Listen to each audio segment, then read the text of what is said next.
naan TFM lañ bëgg namuñ dara bëgguñ dara seetu Sénégal TFM lañ bëgg waaw waaw TFM bés bu nekk ñu seetaan TFM waaw. mbokk yi mbaa jàmm ngeen yendoo ñu ngi leen di nuyu gërëm leen ci ànd bi ak télévision Futurs Médias obligé d'être masqué parce que loi moo ko wax dañoo jot ab dogal boo xamante ni mu ngi jóge ministère de l'intérieur ne loolee nga xamee ni mooy décision bi ñu jëloon ci bu ay daje di am obligatoirement il faut que ñëpp i takk masque ñu nit loolee la ñu obligé respecté démb ba tey ñu ngi ci waxtaan ak waa ministère de l'intérieur loolu moo tax tey man ak ñi ma nar a àndal ci jotaay bi ba ci invité yi dañoo nar a takk masque dina metti mais bon on est obligé puisque période bi période de crise la crise bu jéggi dayoo boo xamante ni li ñuy ñaan rek mooy crise bi jeex ba ñu mën a noyyi parce que masque yi déjà noyyi ci rek dafa xaw a jafe waaye ginnaaw lu mënta ñàkk faaw mu am on est obligé ñu takk ko bu dee dañoo bëgg a protéger wu ci li nga xamante ni moo di Covid 19 mi nga xamee ni boobu ba tey mu ngi lëmbee àddina tey nag ñu ngi toll ci daanaka lim bu takku ci suba le ko ministère de la santé et de l'action sociale fésal ñu baaxee leen ko nii xam naa ni yëg ngeen ko waaye léegi nii rek laataa ñuy tàmbali émission bi lañ ñuy xamalaat ni am na keneen koo xamee ni faatu na ci Covid 19 mu ngi am lu toll ci 60 ans moom nag sànq boori 20 heures et quelque bi ñu ndogoo ba noppi ci la faatu communiqué bi dinañ leen ko jàngal bu ca kanamee xam naa ni tàmbali nañu di ko partager ci réseaux sociaux yi depuis daanaka ay minutes loolee doon yokkute ci limuk ñi nga xamante ni ñoo faatu ci Covid 19 bi donc actuellement Sénégal xam ngeen ko mu ngi toll ci daanaka 671 cas bi crise bi tàmbalee ak léegi et am na 283 yoo xamante ne actuellement wér nañu fi mu toll tembe 380 cas ñoo nekk sous traitement ak kenn ku nu évacué am na lu toll ci 9 cas communautaires yi nag boobu ba tey moo jaaxal nit ñi waaye daal ni dëkk yëpp jaaxlee ci crise bi lee noonu la ñu jaaxlee ñun itam ñun ci crise bi lee nga xam ne moo di crise Covid 19 mais bon on est là dinañu jéem a dàq stress puisque dinaa leen divertir waaye dinañu waxtaan itam ak yu am solo yoo xamante ni dinañ ci ñëw ak chroniqueurs yi puisque kenn ku ne préparé nga sujet bu am solo boo xamee ni mu ngi jëm ci lu leen mën a jëriñ yéen ñi taamu quartier général premier talk show fii ci Sénégal donc bilan baa ngi noonu tey ci li nga xamante ni moo jëm ci limuk fii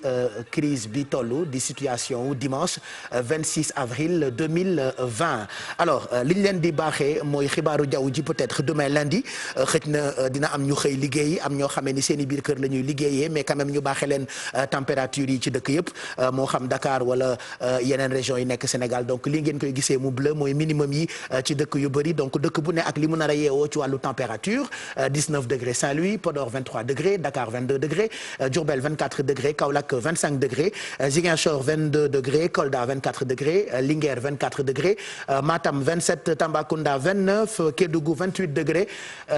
Podor 23 degré di ngeen gis ku xëm ndax masque yi di ngeen gis ma jékki-jékki wax ba mu yàgg rek ne dalit daal di daanu mais bon on n'a pas le choix lii xaw ma kañ la fiy jóge te ma wax leen benn affaire est-ce que xam ngeen ni masque yi buñ ko takkul di ngeen gis ay alkaati yu ñëw dugg ci plateau bi mënatuñu ñun ñëpp jàpp ñu li ngeen doon gis waa Médina yi di ko def lu neex a nar a am ci télé bi donc ñun bëgguñu ku ñu jàpp moo tax on est obligé au-delà de jàpp bi sax lii il faut que ñu respecter ko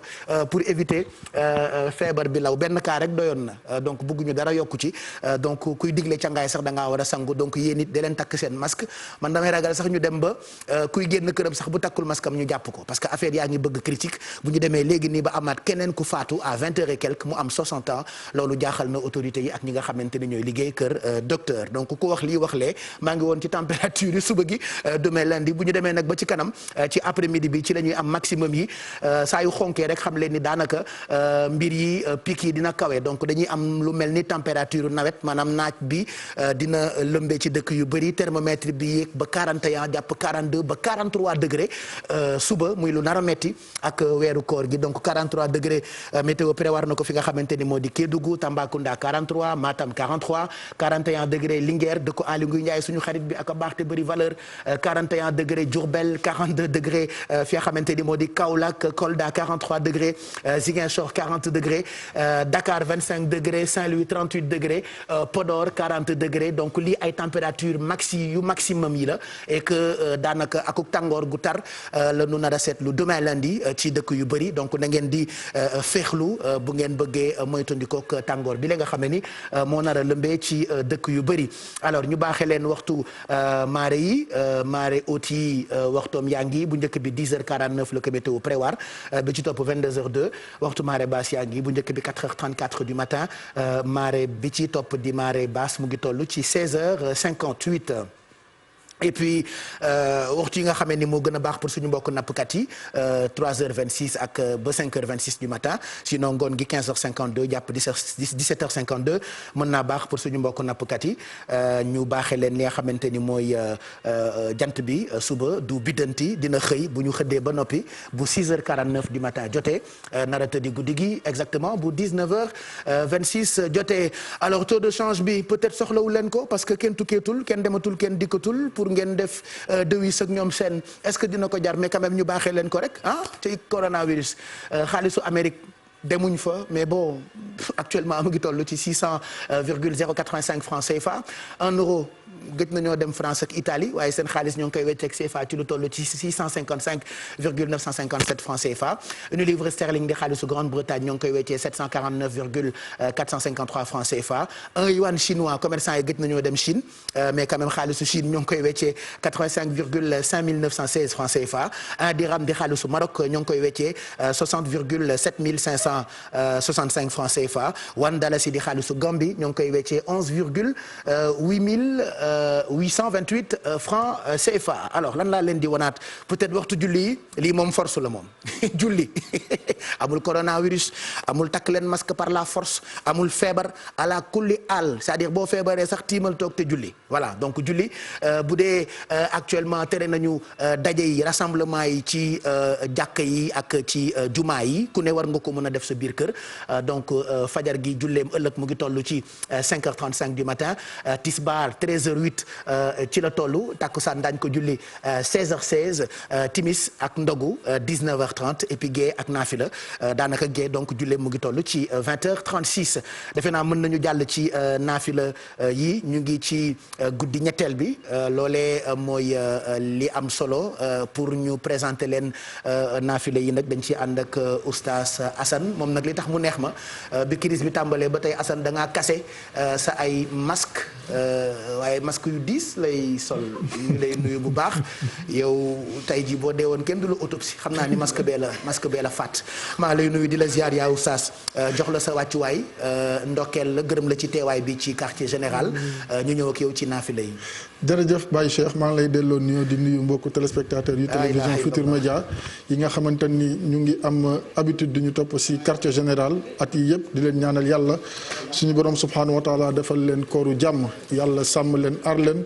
làq leen fu yàq yeggul te musal leen si li nga xamante ni moom moo di mbas mi di coronavirus bi nga xamante ni moo lëmbe àdduna di teertu weer wi rek di ñaan yàlla suñu borom subhanahu wa taala def ko weeru ngëneel weeru yiw ak weer wa nga xamante ni yërmande def si wàcc comme ni ko suñu maam ñaane woon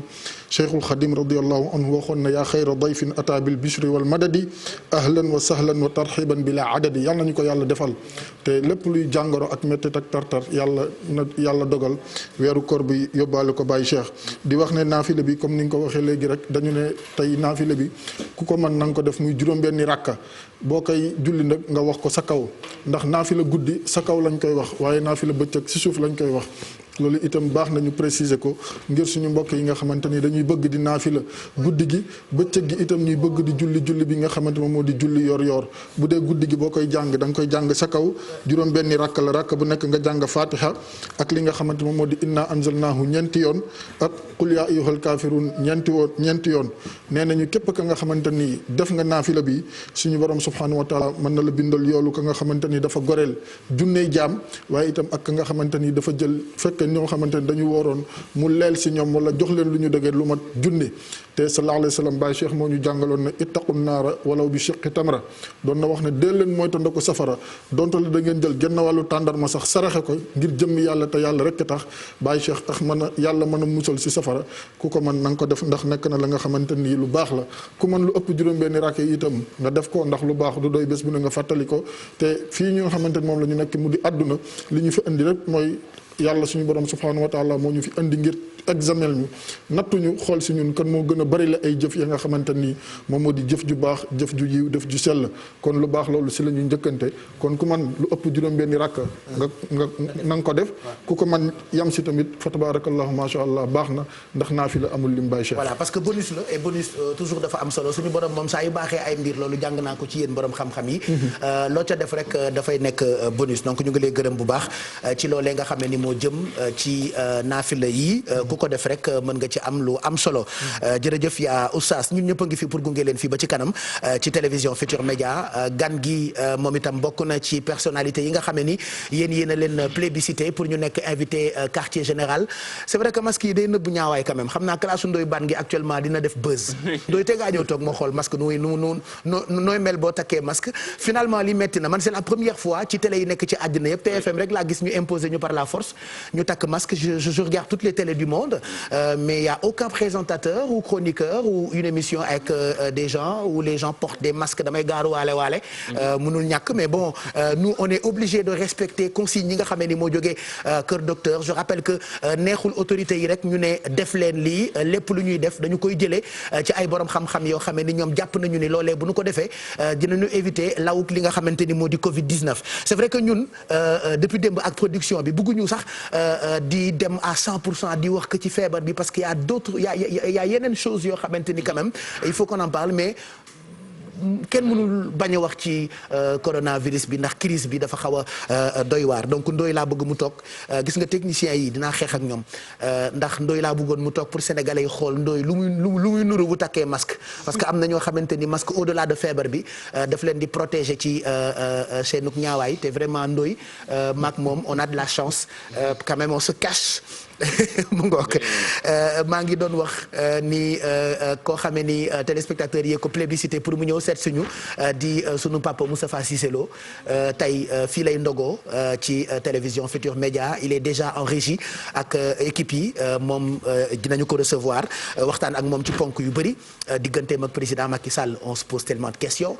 barki démb rek mu ngi may ñaaxaat naan ma fexeel ba sensibiliser sénégalais yi donc taxawaayam biir Touba ak Dakar ak yeneen i ponk yoo xamante ni Pape Djibril Fall waaj na ko ci ay questions daañu jàkkaarloo ki nga xamante ni moo di Moustapha Cissé Lo et puis ndimbal yi dañu koy teel a joxe. bu ko defee ñu mën a jàll ci waxtaan yeeg ñoom seen ndimbal yi nag mooy ay enveloppe yu duun yoo xamee ni ñu ngi tàmbalee 20 junni ñu teg ci ay pañe mën naa ci toftal itam yeneen i pañe yoo xamee ni am na dugub am na sunguf yëpp laa ndugg pour maye ko donc ku ci am lu ñu la may rek ci numéro téléphone yi affiché wu ci suufu écran bi dañu leen koy livrer du jar sax ngeen di déplacé wu grâce ak Rapidos Mado xam ne Rapidos man xam naa Rapidos Awa Traoré xam ne Rapidos donc Rapidos nag ñoo fi ne ci lépp loo xamee ni jëm na ci wàllu livraison ndax nag boobu ba tey dañoo woote toog leen seen kër on découvre Ndoye Bane d'abord ci ak maskam inspecteur ana ins wan leen ma ins ma xool ko ay ins maskam bi homologué wu ñu ko baaxul de ins mu ngi mel ni ku takk silettement te masque yi daa bëri façon bi moom homologué wu ñu ko xam fu ñu ko jëlee masque yi dafa ngembee xam est-ce que xam ngeen ni masque yi dafa ngembee walaay dafa ngembee ay ñun fu ñu jëm ak Covid 19 yéeme na de masque yi dafa ngembee de yéeme na de ku ci ne da ngay mel ni ku takkuk ngemb ayoo masque yi ngembe na ni ñaaw a gën de ba pare doo xàmmee kenn ñaaw a gën de ku ne woon dinañu dem ba am crise boo xamante ne ñëpp war a nëbb seen kanam obligatoirement ba ci télé yi man nag sama woteef bi nga xam ne dama ko bëggoon a wane tey ñi ak seen poudre yi ak seen rouge à lèvres yi nga xam dañu ko bëggoon a wane tey Mado est maquillé ouh là là te dégg naa kii nga def Rubio ëpp naa wane aari da lay des day yónnee léegi ñaari xale yu yar yu doy wax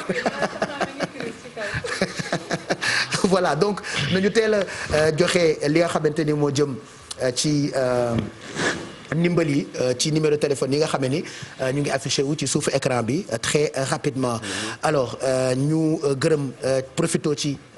gërëm partenaires yi nga xamante ni ñoom ñoo nangu ànd ak ñun at bu jot ci quartier général bi bokk na ci TQG gërëm bu baax waa savon la main Prestige Déco lait Kandia chocolat Delia beurre Jadida sow Ardo ak pâte bi di pastami bu NMA je pense que du yàgg dara bu ñu dee fekki suufi ca waañam comme moom dañu koo ber dinañ leen tegal publicité yi nga xamante ni ñoom partenaires yooyu le indil nañ ñu ko baaxee ñu ko tey ñu ngi lay ziar bu baax ñaatam Seck kontaan ñu it ci sa teewaay et comme d'habitude daañu ñëw ak yow ci décomplexé ak jàpp sa fula xam naa ni su ma la présenté wul woon kenn du la xàmmee de. déedéet kenn du ma xàmmee parce que am na kanam yu ndaw yoo xamante ni masque bi mooy ëpp kanam gi. mais dama laa namoon man dama bëggoon gis sama kanam ndax xam naa ne sama kanam daf la neex. je te jure man li ma ko gisul daf maa naqari. ñii nii sa o bi tamit namm naa ko. waaw bi de bëggoon naa ko gis nii en direct. wallaay yàlla baax mais sant yàlla maa ngi lay nuyu bu baax. kontaan ci fekk si leen ci plateau bi ñëpp ñi nga xamante ni ñoo nekk ci plateau bi ma nuyu leen commencé ko ak oustaz maa ngi lay ziar sama nijaay Ndoy Baan ak ñi nga xamante ni ñoom laa fi fekk Mado Coro ma petite sœur ak ki nga xamante ni mooy Mamadou Ndiaye. Baye Cheikh comme ni nga ko waxee QG lañ ko commencé woon dellu si waat nañ nag décomplexé jàpp sa fulla ñu ngi ko commencé woon y a 2 ans donc ren mooy 3e année bi nga xamante ne nii tey moom la ñu fas yéenee andiwaat muy anniversaire bi. donc bu la neexee ma dindi ko ndànk rek wala. pour ñu mën maa dégg kenn du dégg bul dindi ba nii rek laay def ñaatam bul dindi ay liifu télé. mais dama koy def nii ndànk. ñaatam takkal rek. takk naa ko de. yàlla baax na. takkal. ane kon Coro na bàyyi reetaan. dootu ree lu muy def bu noonu du ñu xool di dajjeeku. dañu ko ay ginnaaw. c'est-à-dire ñoom dañoo bëgg a fayu parce que xam nga vendredi ma wax la dara vendredi seen émission bi wala bu ma la nee kenn seetaanu ko dooma gëm nit ñi dañu seetaan di jooy ñoom xamoon naa ni tey booba dina fayu bëgg ñu ko imposer nii waaye xamul ne walaay imposé wuñu ko yàlla baax na nguur gi ñu ko imposé ñun dafa mel ni benn télé rek moo nekk Sénégal mi Pape looloo ma jaaxal fukki télé gi fekk ñeent waaye ñun lu ñu def rek ñu leetar ñu waaw ay mise en demeure rek mise en quarantaine man dama doon ragal sax heureusement ba ils nous ont averti barki Serigne Touba ma wax ak téléspectateurs yi da ngeen naroon jékki-jékki rek en pleine émission groupe bu gendarme mu ñëw fi mënatoo ñu yóbbu ñu mais heureusement on est obligé de respecter ces consignes là parce que ñoom neexu leen rek ñu jël décision ni nañu takk ay masques l'heure est grave on a appris qu'il y a un autre mort il y a quelques heures déjà vers 20 heures et quelques moom nag di ab mag boo xamante ni on peut vous montrer en même temps bi laay dina metti dinañ leen won communiqué bi nga xamante ni coroog ma koy fàttaliwaat léegi naa ma est-ce que tu as reçu le communiqué du 9e mort ma ne ko lii xale yaa ngi koy partagé fépp sama nunu bi sax yore na ko donc regardez lii mooy communiqué bi nga xamante ni moo jógee ministère de la santé et de l'action sociale donc Sénégal qui vient d'enregistrer son 9e cas de décès lié au Covid-19 il s'agit d'une femme jigéen la maa ngi foogoon ñu góor la na ma yàlla baal il s'agit donc d'une femme âgée de 60 ans elle est décédée tey ci dimanche bi sànq bi ñu ndogoo ba noppi ba boori 20h30 lors de son transfert bi ñu koy transféré ca centre de traitement des épidémies de Touba donc foofee la faatu di communiqué boo xamante ni mu ngi jógee ministère de la santé et de l'action sociale qui présente d'ailleurs ses condoléances à la famille éplorée comme quoi akuk mbas moom bu yeboo ñu dal ci xel yaa oustaz loolee tu es bien placé pour en parler dañuy wax ay géej ak ay màkk ak mbas ku ci faatu wax dëgg yàlla xel mën naa dal waaw Baye Cheikh di wax inna lillahi wa inna ilayhi raji'un ndax yàlla suñu borom subhanahu wa taala loolu la ñu sant ne saa bu nit wàññakoo rek nañu wax loolu wala musiba wàcc si dëkk bi wala li nga xam ne moo di balaa wala nattu te ku ne xam na mbas mi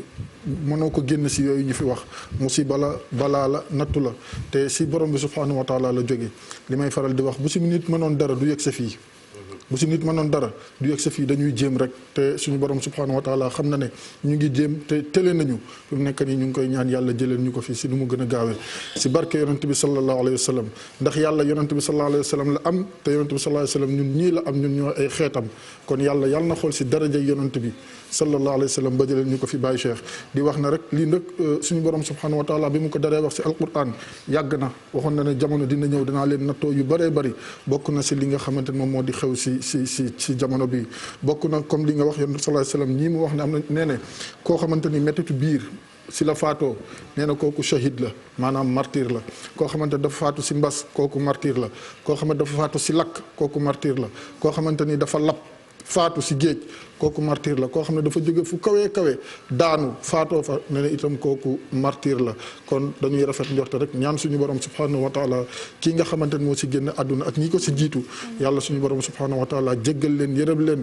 xare leen aljana ñi nga xam ne ñoom la mbas mi dal yàlla saafara leen ñi mu dalagul yàlla musal leen aar leen sàmm leen laax leen fu yàq yeggul nit ñi gën a prudent gën a vigilant gën a moytandiku ndax comme ni nga koy faral di waxee léeg-léeg nga gis nit ñi ni ñuy doxee dañuy am xalaatu naan ça n'arrive qu'aux autres ñeneen ñi rek lay dal ba bés ñu ne la dal na la te ñàkk a moytu wala ñàkk prudence moom moo la koy yóbbee kon suñu borom subhanahu wa taala rek la ñuy tàllal yoo xol yi boole ko ak sabablu ak def li nga xamante moom nañu waa kër docteur digal Baye Cheikh ngir yàlla subhanahu wa taala mën ñu musal si li nga xamante ni moom moo di mbas mi.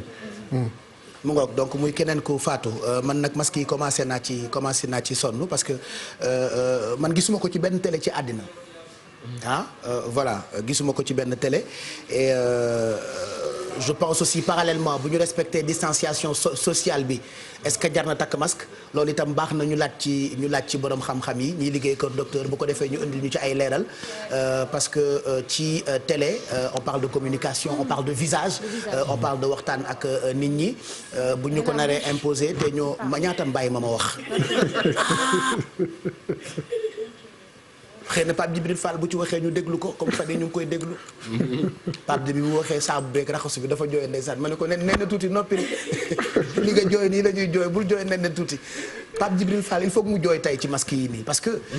voilà moi je ne pense pas que ce soit de la télé que l'on porte des masques comme ça pour faire une émission voilà donc faudrait que direction bi quand même waxtaan ci ak ministère de l'intérieur bëgguñu benn problème parce que ñun ñoo njëkk a jóg àndandoo ak gouvernement ngir xeex li nga xamante ni moo di Covid 19 donc caaxaan teguñ ci télé bi doon suñu sago dañuy toog ci suñuy kër comme ñëpp nekk ak suñuy njaboot waaye bu ñu dee xëy di ñëw muy journaliste muy animateur ça veut dire que ñu ngi def ay sacrifice bu ñu bëggee imposer nag takkuk masque ci plateau balaa caak ñu bañ a def émission bi et que y a pas que télévision Futur Média y a d'autres télés qui sont au Sénégal et ñun comme dañu tàmm di jël exemple ci télévision étrangère yi man de léegi gisuma ko ci benn télé tubaab voilà du moment que respecter nañu distanciation sociale bi on est obligé de porter des masques surtout que c'est une émission de télé c'est de la communication c'est le visage ku ne xam ne ni télévision c'est un média froid man loolu lañ ma jàngal donc baax na quand même ñu waxtaan ci ak ay borom xam-xam après peut-être jëriñ yi sunu kilifa yi ñoom Aly Ngouille Ndiaye dinañu mën a sukkandiku ci réponse yooyu la nga xam ne ni quand même baax na ñu am ko mu jóge ci ay borom xam-xam bëgguñu benn yoon nag bañ respecter ay ndogal yu jógee ci ay kilifa mais wax dëgg yàlla man day personnellement ci li ma xam ànduma ci benn yoon et rafetluwuma ko bu nu ko dee def dana koy def forcément parce que loolu mooy li ñu sant donc 23h mooy doog a jot on va continuer à faire cette émission tout en essayant de respecter lépp wax dëgg yàlla affaire bi dafa mujjee compliqué mais yàlla baax na li ma bëgg a def rek mooy d'abord vous montrer benn micro-trottoir boo xamante ni réalisé nañu ko on a rencontré quelques Sénégalais yoo xamante ni joxe nañu seen xalaat ci quartier général bi pourquoi ñu am cofeel ci jotaay bile regardez ce qu'ils ont dit le temps ñu nooyi tuuti. kër gi nga féete daal indi fa koo xam ne nii bu yëngoo yëngal rek yow ci sa bopp daal da nga fàtte sax coronavirus. bés bu nekk ñu seetaan TFM waaw. voilà donc ay sénégalais yu ñu taseel ñu joxe seen xalaat ci quartier général bi donc ñu ngi leen di gërëm ci fidélité bi ren nag saison bi dafa tombé ak crise bu doy waar moo tax ñu defee ko ci nu mu xaw a méttee waaye dañ ciy toftal ay ndimbal yoo xamante ni ñu ngi leen di xaar ku dugg mën nañu koo teral ñu ngi leen di xaar ci numéro téléphone yi nga xam ne ni ñu ngi affiché wu ci suufu écran bi ñu ngi lay nuyu bu baax inspecteur di la ndokkeel yow itam boobu ba tey yaa ngi def ay patrouille yi am solo àndandoo ak policiers yi gendarme yi yaa ngi ciy dégg lu ne. mais terewul yaa ngi leen di accompagner comme quoi ñun ñu ngi ci liggéey bi di ñaax tey àndandoo ak autorités yi ci xeex bi ñuy xeex lawuk Covid 19 bi. waaw jaajëf Pape Cheikh maa ngi lay nuyu di nuyu oustaz sama xarit bi ak soxna yi Mamadou Ndiaye ak ñëpp comme ni nga ko waxee rek yoon wañ nekkoon ñaga ca comme ni nga koy waxee saa su ne rek. yàlla du fay wax bàyyi jëf ñun dañuy liggéey rek bàyyi waxkat yi di wax rek suñu sonnee dinañ noppi gannaaw takkal na leen ni masque peut-être wax ji dina wàññeeku démb comme ni ñu ko waxee ñu ngi woon fële ca Ndar te moom dama génn Dakar sore nen lool heure bi démb ñu woon Ndar ànd ak ñi nga xam ñoo di policiers yi ak gendarme yi di def patrouille bi Malal Junior mi ngi leen di nuyu di yóbbante wax naa ko waa kër ga yëpp ñi ngi lay jaal bu baax a baax li Covid bi moo tax kenn mënut a eski ginnaaw yegg nañ fa fale ñu ndogoo mu teral ñu baax a baax bañ fa jógee nag ñu ànd ak gendarme yi ànd ak police mais première partie bi dañu ànd ak gendarme yi di def patrouille ba dajeek monsieur le ministre Mansour Faye wax nañoo ak moom ba pare continuer àndaat ak gendarme yi xool ba xam gars yi ñi ngi seen i kër wala nekkuñu fa comme niñ ko defee Dakar comme niñ ko defee Mbour comme niñ ko defee fële ca Linguère rek Daara Jolof su fekkee élément bi pare na rek defe naa ni moom mën na tontom ak mën na la ko jox def nañ benn reportage bu am solo foofee ak la gendarmerie dégg nga yaa ngi ci leneen de en fait dañoo jaaxle ma je vois sama directeur yëpp dañoo stressé actuellement bëgguñu tooñ itam. par rapport ak masque yi njagaa ngi daw bu baa ngi daw ma dama leen mujj sax yërëm c'est très compliqué ça commence à devenir compliqué. par rapport ak masque yi. mais c'est pas télé du tout du benn télé tey par exemple France ñoo ñu gën a critiquer les cas. États-Unis ñoo ñu gën a critiquer les cas man de gisuma CNN Pape Cheikh Diallo baa nga fa. mu takk man ci li ma seetaan sànq ba bi may ñëw France 24 xool na ma ko. ba sànq rek Anne Claire Coudray journal na man gisuma ko mu takk masque. LCI ils n'ont pas qu'un présentateur ils ont un présentateur et des chroniqueurs ba ci ancien ministre nu mu tudd de la santé ba. maire bu bëgg siiw rek. maire bu bëgg siiw bi rek. Roselyne Bachelot xaw ma xam nga chroniqueuse la ci émission ba takkul masque ma nga toog te ñun on a tendance à ba ci baat yi nga xamante ni moom la ñuy jëfandikoo ci ni ñuy sensibiliser ci tubaab bi la ñu ko jëlee ay gestes barrières rek ñoom seen donc man de dama ko gisut fenn et franchement bu dee dañu nar a imposer masque man dinaa gedd nag dem toog sama man dinaa gedd damay gedd xam naa Ali day woo xale yi ñu ñëw jël si ma fi xam naa bàyyu mbayang man paa bi xam naa sama café gi laa fi indaale defe naa ñaar fukki yu ko moom ah déet li dafa métti non mais voilà respecter nañu distanciation sociale bi bon on va régler le problème de toute façon duñu ci nekk ñun chroniqueurs yi mën nañu takk masque yow miy présenté puisque da ngay wax lu bari nga bañ a takk masque yi peut-être dina le temps que ñuy régler problème bi bon on verra de toute façon solution dina ci am xam naa ni ku mel ni Babacar Fall làmmiñ yu rëy na suba moom lay xëyee RFM comme ça ñu mën ci am lu ñu saafarawoo ñu ngi lay nuyu bu baax Madeleine kontaan yow itam ci teewaay bi ça va être compliqué avec les masques quand même pour la télé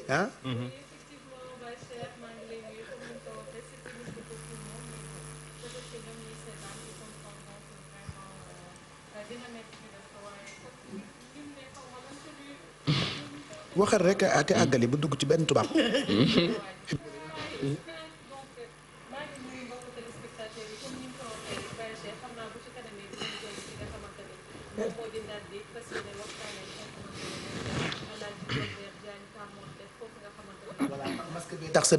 masque bi tax na sa micro leerul noonu masque yi xaw ma fu ñu jëm ak moom waaw mu ngoog donc on vous attend ci le temps ñuy defaral Mado micro am Coro ñu ngi lay nuyu Amadou Ndiaye ñu ngi lay nuyu. di nuyu ñëpp ñi nga xamante ni ñoom ñoo ñuy seetaan ci quartier général am mbégte ñëwaat ci saison bu ren bi di baalu ñëpp ak tey baal ñëpp ak ci weeru koor bi ñu nekk. voilà Mamadou Ndiaye ñu ngi lay nuyu. maa ngi lay nuyu Pape di nuyu suñu mbokku téléspectateurs yi di wax nga lépp ci mbirum masque yi. situation bi ko imposé kon donc nii rek lañ ko fas yéene defee xam naa ba keroog ñuy régler situation bi mais en tout cas di wax ni dinañ di tàttaanal entre temps suñu mbokk internautes yi di wax ni mën nañoo suivre ci réseaux sociaux yi que ça soit mu nekk Facebook Twitter ak Instagram Facebook déjà am na fa live bi nga xamante ni télévision Futurs Médias mi ngi ko fay def waaye live bi ci Facebook di Facebook @TFM. Instagram aussi am na live @GFMSN WhatsApp numéro téléphone bi nga xamante ni dina permettre yéen ñi nga xamante ni ñooy internautes yi ak téléspectateurs yi ñu poser seen i questions ci numéro téléphone bi di 77 112 84 82. ci Twitter ak hashtag bi di QGTFM 2020 wala QGTFM Dan Corona aussi hashtag Dan Corona dañ koy utiliser ngir permettre aussi ñi nga xamante ni ñooy internautes yi ñu réagir en temps réel dinañ jóg ci kanam. wan leen li nga xamante ni aussi seen i question la en temps réel ñu jagleel ko suñu invité yi nga xamante ni dinañ fiy tàmm di jaar exceptionnellement ñu partager ak yéen li nga xamante ni mooy seen i question Pape Cheikh. voilà donc je rappelle que démb ba tey démb moo nekkoon numéro bu njëkk bi bi ñu tàmbalee ba tey ministre bi ci boppam Aly Ngouille Ndiaye ministre de l'intérieur moom mooy jokkoo ak ñun ci takkuk masque yi muy loo xam ne ni dañ ñu ko obligé waaye tey jéem nañu mais franchement ça ne peut pas marcher man dindi naa sama masque te solidarité laa bëgg. pour en cas de jàpp yéen ñëpp dama leen di ñaan ngeen dindi seen ay voilà soulagé nga ñu nag. voilà et que buñ ci reetaan buñ ci kaf da ngeen bëgg ay kaf nañu ko dindi rek teg ñu sérieux tuuti voilà parce que coono fii la na la nekk di ree te yooyu yëpp du ko jar dama bëgg ngeen solidarité ak man waaw lu ëpp tuuru quand même dindi leen masque yi voilà respecté nañu distanciation sociale bi ba noppi itam essayé nañu respecter voilà du TFM rek moo fi ne y a d'autres télé aussi qui sont là salaamaaleykum maaleykum salaam démb rek ñu tàmbali ñu ne takk leen masque par la force day mujjee métti d'ailleurs sax naa ci poser question monsieur le ministre Aly Ngouille Ndiaye parce que ñu ngi koy xaar ci quartier général bi comme chaque année il fait partie des personnalités yoo xamante ni plébiscité par les internautes ci ñu recevoir leen loolu di lu am solo donc monsieur le ministre jéem nañu mais doxul. voilà dindi naa te ñoom fu ma pikiroo ñu naan fay doom ñaan naa leen ñu dindi nañu solidarité corporale tey de bu ñu ma jàppee jàpp leen voilà donc c'est important léegi li ma bëggoon ñu tàmbalee am na itam ñeneen ñu du ñun rek a kaasa par rapport ak masque yi ñu bëgg a imposer maa ngi gis ñi def ay théâtre rek ay sketch d'habitude en temps de weeru koor ñoom it ñu ngi naan dañ leen tere man j'ai vu le communiqué kenn terewu leen dañu leen ne defe naa ñu xoolaat li nga xamante ni moo jëm ci seen scénario yeeg ñoom seen parce que loolee itam dañu ko tàmm fii ci Sénégal saa yu weeru koor jotee bu ndog bi jibsee et tout ça dañuy gis comédiens yi di def ay sketch et tout ça donc dem nañu seeti ki nga xamante ni moo di Babacar Diagne Thioro tu l'as rencontré Babacar la ñu dénk CNRA donc mooy saytu di xool di superviser li nga xamante ni mooy am ci programme télé yi donc baax na moom it mu wax ñu masque yi est-ce que c'est télé ou c'est pas télé. bien sûr Baye moom mooy saytu lépp li nga xamante ne moom moo jëm ci anam bi télévision yi di doxee kuréel googu la di CNRA ni nga ko waxee ay mise en garde wala mise en demeure génnoon na au départ dañu doon wax ni dañu leen tere mais il n'en est rien du tere mais quand même xoolaat li nga xamante ne moom moo di contenu bi surtout en cette période de pandémie ñu moytu lépp lu jëm ci wàllu stigmatisation ak yu mel noonu parce que quand même dañu nekk ci période de crise comme ni ñu koy waxee boobu ak léegi mën nañ dem xooli Babacar Diagne ko waxtaan bi daal di dellu si. pàcc boo yore pàcc tournage ci biir dëkk bi ci domicile yi loolu ñeneen ñoo ko yore ñun li ñu yore mooy contenu maanaam lépp lu jàll ci rajo wala ci télévision ci réew mi donc ñun li ñuy wax mooy rappeler li ñu mësoon wax li ñu daan wax naka jekk mooy ñu def attention kuy def sketch nga bàyyi xel li ñuy wax suñu commun vouloir de vie commune. waaw bàyyi xel ne réew mi dafa am majorité jullit waroo jëm ŋàññ loo xam ne li mooy diina jullit waroo def loo xam ne da ngay ŋàññ imam waroo def loo xam ne da ngay ŋàññ pratique religieuse muy lu am solo muy fàttali bu am solo boo xam ne bi on y tient beaucoup beneen bi nag mooy ñu ngi nekk ci période coronavirus muy période bu doy waar boo xam ne bi am na ci yoo xam ne yi ci ay recommandations bëgg nañu médias yi bàyyi ci xel bi njëkk bi mooy bu ñu stigmatiser maanaam bu ñu ŋàññ ko feebar bi du feebaru gàcce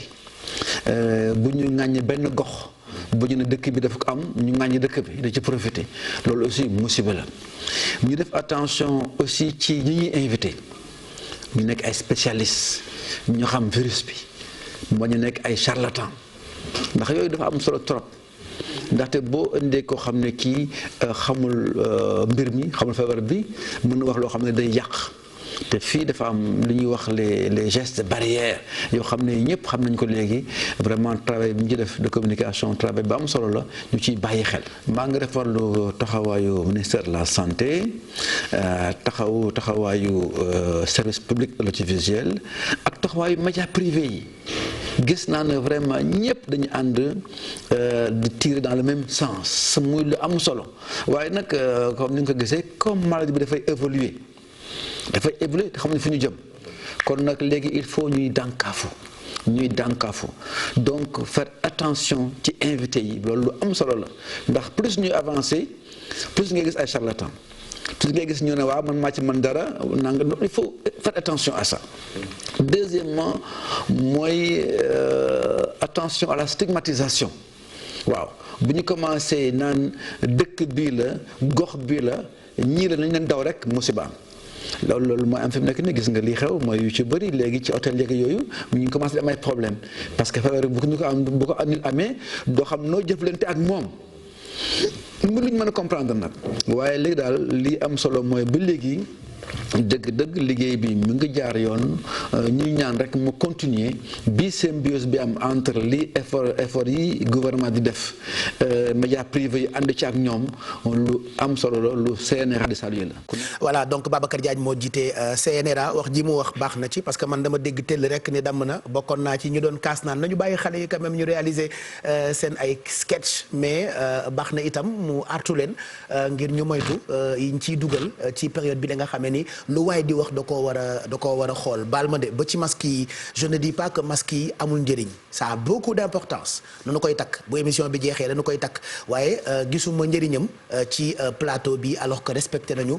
distanciation sociale bi mu ngi mel ni ci biir néeg bi rek yaa ak sa soxna ñu ne la takk leen ko yéen ñaar ñëpp nu ngeen di waxtaanee yooyu dafa xaw a métti mais rappeler encore que masque yi am na solo xeetu am solo goo xamee ni daf ñuy protéger di protéger itam ñi nga xamee ni ñoom ngeen nekkal ci période bi la nga xamee ni je le redis encore et comme Babacar Diagne l'a dit lu waay di def ci télé wala ci rajo da koo war xam. Bien sûr, au-delà du sketch yi nga xamante ne moom la ñuy proposé ci koor gi moom Babacar Diagne dafa waxaale lépp loo xamante ne programme mu média la en général parce que xam nañ ni comme ni ñu koy répété depuis début crise bi ak léegi dañu nekk ci période de crise sanitaire bu metti bu nga xamante ne dafa impacté ci tous les secteurs et ça touche le monde entier donc tey gis nañ ni yàgg na ñu ak sketch yi nga xamante ne ñun dem nañ ba mu bokk ci suñu quotidien en tant que sénégalais mais yenn saa yi que ñu nangu ko ou pas yenn saa yi mu am nag ay dérapage wala yu mel noonu donc yu mel noonu souvent dañu ciy indi ay mise en demeure di artu nit ñi ngir ñu bàyyi ci xel maintenant xëy na dina am ñu jëfee dina am ñoo xamante ni du ñu jëfee askan bi moo mel noonu en général. Ça va être compliqué.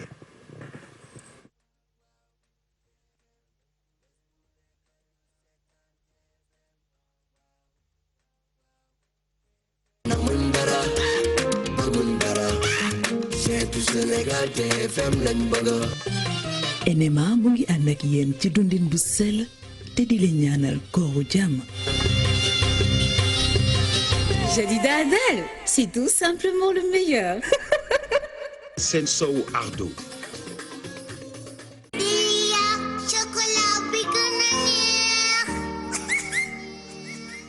salaamaaleykum mbokki xarit di ñuy seetaan Pape Cheikh nuyu naa la comme nag ni nga ko gisee commencé nañu li nga xamante ni mooy quartier général ñu ñëw nag ci beneen facette nar leen a gunge accompagner leen présenter leen nag ay plat yu mucc ayib yoo xamante ni di ngeen ko mën a reprendre seen biir kër sans problème tey nag comme ni ngeen ko gisee déjà nii tàmbali nañ nag li nga xam ne mooy plat du jour tey bi ànd ak suñu partenaires yi nga xamante ni ñoo ñuy accompagner saa su ne ku ci mel ni nag NMA andil nañu ay pâtes yoo xamante ne ni dinañ ko mën a utiliser di ko toggee saa su ne te di nga ko mën a lekk du la andil benn complication déjà am nañu pasta mi coquillette am nañu spaghetti am nañu li nga xamante ni mooy pâte roulie vermicelle moom nag dafa am grand format ak petit format déjà nag ñu ànd ak aussi waa Sénico la qualité garantie ñoom it saa su ne rek ànd ak ñoom ñu andil ñu rek gamme Jadida bi nga xamante ne ni kenn du dem bàyyi ko am nañu chocolat Delia mooy la délicieuse beurre Jadida mayonnaise Jadida huile Jadida bi nga xamante ni nag huile de soja la ñu ko defee te dañu ko enrichir nag ak vitamine A ñu ànd ak waa Ardo ñoom it ne duñu des gannaaw ku ne weeru koor di nga laax di nga fonde mbaa nga caakri mais nag boo koy defee nag Ardo kese moo ci gën déjà am nañu rek Ardo vanille ñu àndil ñu tamit li nga xam ne mooy Ardo nature bi nga xam ne moom naturel la def gis nga nii rek format bi mu neex a ubbi ba dee nii da ngay ubbi tëj nu mu la neexee soo paree rek nga delloowaat garder ko au frais saa boo soxlaa mën nga ko utiliser waat comme nag ni ngeen ko gisee ni nag Baye Cheikh tey maa ngi leen andil li nga xam ne mooy ay pilon de poulet aux coquillettes déjà am nañu poivron rouge am nañu jaune am nañu courgette persil piment cayenne fromage tomate cerise am nañu nag sauce barbecue am nañu benn nokkos boo xamante ni moom la ñu utiliser pour mariner li nga xam ni mooy suñu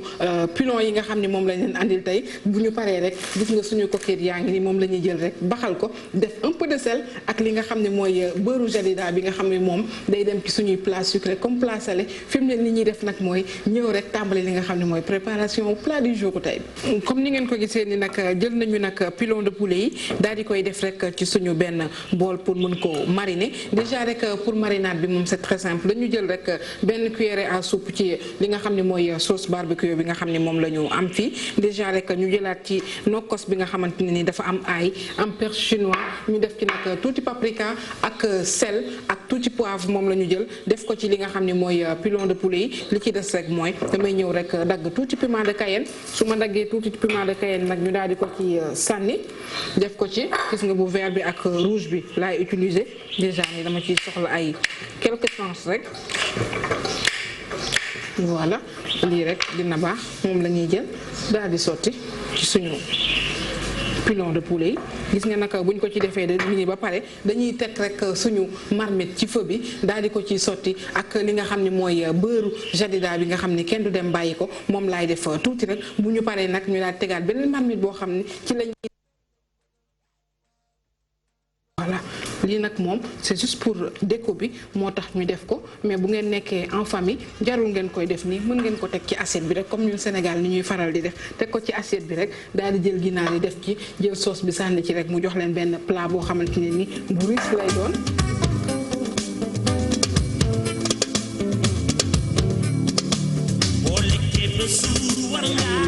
tomate cerise suñu amoon tamit olive noire moom it du ko yàq day gën a génnee nag li nga xam ne mooy couleuru assiette bi mais ñu ñëw nag tamit jël tuuti fromage bi nag bu la neexee boo mélangé noonu coquillettes yi ba pare mën nga ko defaale ci biir ak tàngaay bi su ko defee mu fondre wala nga def rek comme ni may def nii daal di jël tuuti rek daal di koy sànni ci kaw.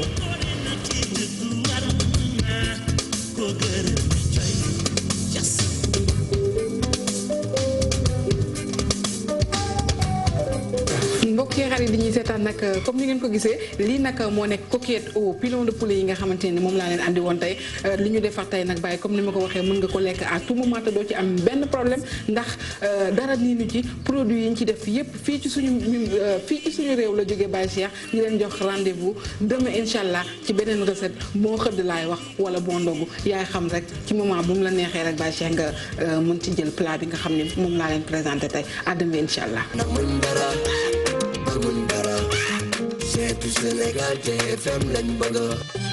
NMA mu ngi ànd ak yéen ci dundin bu sell te di leen ñaanal kooru jàmm. merci Sophie ñu ngi lay gërëm bu baax ci loolee nga xamee ni togg nga ko jotuma ko annoncé sax parce que ci bi coro di wax laa ko dagg doon déglu kilifa yi ci kaw donc on n'a pas le choix par rapport ak masque yi duñ ci sori waaye junj doy na borom xel ay lii fu doq laa ragal wax dëgg yàlla sama doom yaa nga ca kër gay xaar te télévision jaru ko bëggoon na maa bañ a takk masque ba wootee solidarité ak sama xarit yi ma toogal waaye lii fu ndigg am na leneen lu ko gën fanaani central am na leneen lu ko gën balaa ñu ñuy envoyé alkaati ñu takk masque yi bu ko defee ñoom bu ñu ñëwee léegi ci plateau bi dinañ ñu fekk ak suñuy masque bu ko defee buñ ñu laajee ndax takku leen dinaa leen ne takk nañu voilà ñun tekki wuñu benn yoon suñuy masque respecté nañu mesures yi parce que c'est important les masques donc dafa am njëriñ il paraît mais bon nañu bàyyi ñoom autorités yi ñu xool naka la ñu koy gérer on va enchaîner avec une page de pub et puis dans quelques instants buñ ci jàllee ba noppi ñu doog a àggali je rappelle que tey gan gi Moustapha Cissé Lo la am na waxtaan wu yaatu woo xamee ni bëgg nañu ko Cheikh ak moom Pape Djibril Fall déjà mu ngi en place wàcc nañu ay questions pour waxtaanee ko ak moom mi nga xamante ni moo di Moustapha Cissé Lo et puis dinañu ñëwaat ci mbas ak ni mu yàggee ci àddina bi Makka ak na mu tëjee di bërëb boo xamante ni daanaka ñëpp fa bëgg a dem loolee ak Oustaz Assane Seck lañ ciy àndal feebar bi ak handicapé yi loolee daañu ci ànd ak ki nga xamante ni moo di Ñaatam Seck dinañu ñëw ci wàllu bien-être ak Mado et puis je rappelle encore mën ngeen réagir ci réseaux sociaux yi ak hashtag bii di QG 2020 waaye ren dañ cee toftal daan corona puisque loolee mooy combat wu ñëpp donc ñu ngi dellusiwaat juste après cette page de pub.